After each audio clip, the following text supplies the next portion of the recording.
एक बार एक गांव में सभा लगी। सभा में सभी लोग इकट्ठा थे।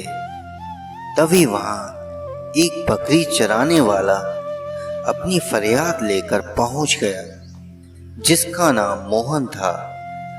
वो बहुत ही परेशान दिख रहा था, जिसे देखकर मुखिया जी ने उसके परेशान होने का कारण पूछा। अरे क्या हुआ, तुम इतना क्यों परेशान लग रहे हो? मुखिया जी, मेरे साथ बहुत गलत हुआ है। मेरे घर के करीब रहने वाले आदमी के घर की दीवार गिर गई और उसके नीचे आने की वजह से मेरी बकरी मर गई। और जब मैंने उससे अपनी मरी हुई बकरी का हर्जाना मांगा तो उसने हर्जाना देने से मना कर दिया। मोहन की बात सुनकर मुखिया जी कुछ कहते उससे पहले ही मुखिया जी का चेला बोल पड़ा। बेशक दीवार के गिरने से बकरी मरी, लेकिन इसके लिए उस अकेले पड़ोसी को दोषी नहीं माना जा सकता।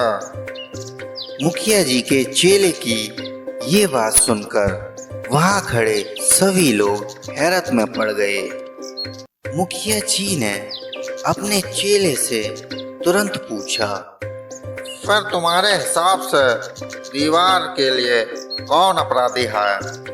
इस पर मुखिया जी का चेला बोला, मुझे नहीं पता, लेकिन यदि आप मुझे थोड़ा समय दें तो मैं इस बात का पता लगाकर सच सबके सामने लाऊंगा। मुखिया जी को यह सुझाव अच्छा लगा और असली अपराधी का पता लगाने के लिए 2 दिन का समय दिया। फिर सभा खत्म हुई। फिर सभी लोग अपने अपने घर चले जाते हैं और फिर मोहन भी अपने घर जाने लगता है। अगले दिन मोहन मन ही मन सोचने लगता है, अब पता नहीं क्या होगा, बकरी तो मर ही गई, शायद कुछ पैसे ही मिल जाएं। वैसे भी अच्छा ही हुआ मर गई, फालतू का खाती थी और दूध भी नहीं देती थी। किसान को बकरी के मरने का जरा भी दुख नहीं था। वह तो खुश था कि अच्छा हुआ बकरी मर गई, क्योंकि उसकी बकरी किसी काम की नहीं थी। इधर दूसरी ओर मुखिया जी का चेला भी अपना दिमाग लगा रहा था। इसी तरह 2 दिन बीत गए और 2 दिन बाद फिर से सभा लगी। फिर मुखिया जी ने सभा को शुरू करने का आदेश दिया। सभा शुरू की जाए। मुखिया जी के चेले ने मोहन के पड़ोसी को बुलवाया और उससे बोला, तुम्हारी दीवार की गिरने की वजह से इसकी बकरी मरी है, तुम्हें इसे कुछ पैसे देने होंगे।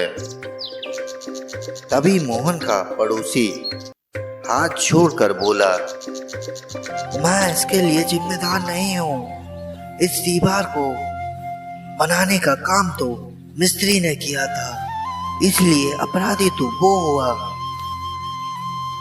मुखिया जी के चेले को मोहन के पड़ोसी की बात सही लगी, इसलिए मुखिया जी के चेले ने उस मिस्त्री को भी बुलवा लिया जिसने दीवार को बनाया था। लेकिन मिस्त्री को जब ये बात पता चली तो मिस्त्री ने भी अपना दोष नहीं माना। मिस्त्री बोला, मुझे बेकार में दोषी बनाया जा रहा है। असल दोषी तो वो मजदूर है जिसने मसाले में ज्यादा पानी मिलाकर मसाले को खराब कर दिया, जिससे दीवार मजबूत ना बन सकी और गिर गई। मिस्त्री की यह बात सुनकर फिर मुखिया जी ने मजदूर को भी बुलवा लिया और जब यह मामला मजदूर को पता चला तो मजदूर बोला, सरकार, मैं दोषी नहीं हूँ। जिस आदमी ने मसाले में पानी डालने के लिए मुझे बर्तन दिया था, असल दोस्त उसका है। वह बर्तन बहुत बड़ा था इस कारण पानी का अंदाजा न लग सका और मसाले में पानी अधिक पड़ गया। तभी मोहन का पड़ोसी बोला, सरकार, वह बर्तन तो मोहन ने ही दिया था, उसी के कारण मसाले में अधिक पानी पड़ गया है और दीवार कमजोर बनी। मोहन के पड़ोसी की ये बात सुनकर मुखिया जी से उनका चेला बोला, मुखिया जी, फैसला सुनाया जाए। फिर क्या मुखिया जी मोहन की ओर देखते हुए बोले, इसमें तुम्हारा ही दोष है, तुम्हारे कारण ही बकरी की जान गई है, इसके लिए तुम ही जिम्मेदार हो। सारी बात घूमकर मोहन पर आई तो वह कुछ बोल ना सका और चुपचाप अपने घर की ओर चल दिया। सभा में सभी लोग मुखिया जी के चेले की बुद्धिमत्ता का गुणगान करने लगे।